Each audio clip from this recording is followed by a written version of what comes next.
আমরা আপনাদের কাছ থেকে সমালোচনাও চাই। পত্রিকার দুইটা পার্ট, একটা হচ্ছে নিউজ আর একটা হচ্ছে ভিউজ। নিউজে যা আছে তাই বলতে হবে, ভিউজে আপনি যা চান সেটা বলবেন, মন খুলে বলবেন। এটা নেওয়া না নেওয়ার দায়িত্ব আমার, কিন্তু আপনার বলার অধিকার আছে। সাংবাদিক বন্ধুগণ, আপনাদের কাছে বিনয়ের সাথে অনুরোধ, আমরা যে কথাগুলা বলি ভালো লাগলে হুবহু এগুলা প্রকাশ করবেন, ভালো না লাগলে পুরোটা বাদ দিয়ে দেবেন। কিন্তু আমাদের বক্তব্যের খণ্ডিত অংশ দিয়ে সবাই না, কেউ কেউ মাঝে মাঝে জাতিকে বিভ্রান্তিতে ফেলে দেন, আমাদেরকে কষ্ট দেন। তাদের কাছ থেকে আল্লাহর দরবারে আমরা আশ্রয় চাই, এ কাজ করবেন না। আপনাদের দুই একজনের কারণে গোটা সাংবাদিক সমাজ কেন লজ্জিত হবে? যাদেরকে বলা হয় তাকে জাতির বিবেক, এই বিবেককে আপনারা লজ্জা দেবেন না।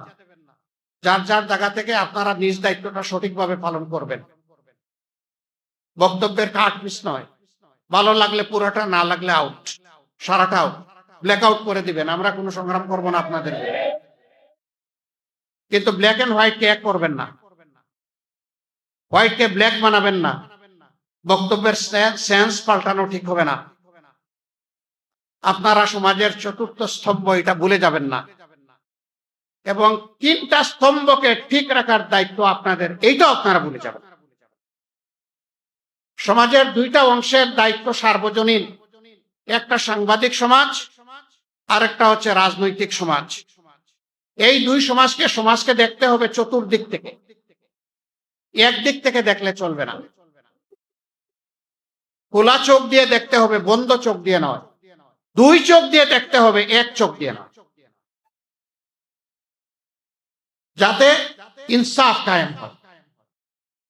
যারা এই মহৎ কাজে জীবন বাজি রেখে লড়াই করে যাচ্ছেন, নিঃসন্দেহে আপনাদের এই জব, আপনাদের এই কাজ খুবই চ্যালেঞ্জিং। বহু জায়গায় কাজ করতে গিয়ে আপনারা, সত্য তুলে ধরতে গিয়ে আপনারা বিভিন্ন সময় নির্যাতনের শিকার হন। আপনাদের জীবনও গিয়েছে দফায় দফায়। আমরা আপনাদের প্রতি গভীর শ্রদ্ধাশীল। আমরা আমাদের পক্ষ থেকে আপনাদেরকে নিশ্চয়তা দিচ্ছি, আশ্বাস নয়, আপনাদের সঙ্গত, ন্যায়সঙ্গত, সত্য নির্ভর সকল কাজে আমাদের সম্পূর্ণ সহযোগিতা পাবেন। সেই কাজটা যদি আমাদের বিপক্ষেও চলে যায় তবু আমাদের সমর্থন পাবে, কিন্তু কাজটা ন্যায়সঙ্গত, সত্য নির্ভর হতে হবে, মিথ্যা নির্ভর নয়। আমরা আপনাদের কাছ থেকে সমালোচনাও চাই। পত্রিকার দুইটা পার্ট, একটা হচ্ছে নিউজ আর একটা হচ্ছে ভিউজ। নিউজে যা আছে তাই বলতে হবে, ভিউজে আপনি যা চান সেটা বলবেন, মন খুলে বলবেন। এটা নেওয়া না নেওয়ার দায়িত্ব আমার, কিন্তু আপনার বলার অধিকার আছে। আপনার কণ্ঠ কেউ রুদ্ধ করবে না। আমরা সংবাদপত্র তাজা হয়ে, জীবন্ত হয়ে থাকুক আমরা চাই। একটা প্রভাবশালী দেশের একজন কূটনীতিক আমার সাথে সাক্ষাতের শেষ পর্যায়ে এসে বললেন, আপনারা তৈরি থাকুন, যদি জনগণের সমর্থন নিয়ে আপনারা, উনার ভাষায় ক্ষমতা, আমরা ক্ষমতা বলি না, আমরা বলি দেশ সেবার সুযোগ পান, তাহলে মিডিয়ার একটা অংশ আপনাদের উপর ঝাঁপায় পড়বে। তখন আপনারা কিভাবে মোকাবেলা করবেন? আমি হাসতে হাসতে বলেছিলাম, মোকাবেলা করব না। তখন ওই মিডিয়ার ব্যক্তিদের কপালে চুমু দিয়ে দেব, হাও চুমু দিয়ে বলবো, আপনারা আমাদের সময় সবচেয়ে বেশি স্বাধীনতা ভোগ করুন, তবে সেই স্বাধীনতা যেন হয় নির্মল স্বাধীনতা। এই স্বাধীনতা যেন জাতিকে ক্ষতিগ্রস্ত না করে। আমাদের সমালোচনা করবেন তীব্র কঠোর ভাষায়, কিন্তু সেটা হবে জাতির স্বার্থে।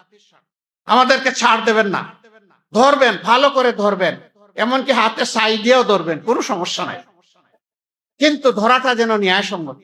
এইটুকুই শুধু আমাদের অনুরোধ। সবাই ভালো থাকবেন। আমরা সেই মানবিক প্রত্যাশার তারুণ্যের বাংলাদেশ, সেই বাংলাদেশের জন্য সবাই মিলে সব হাত একত্রিত করে সামনের দিকে এগিয়ে যাব ইনশাআল্লাহ। সেই বাংলাদেশের অপেক্ষায় আজকের এই বিজয় দিবসে আবারও জাতিকে শুভেচ্ছা এবং অভিনন্দন জানিয়ে, যে যেখানে আছেন দেশে কিংবা প্রবাসে,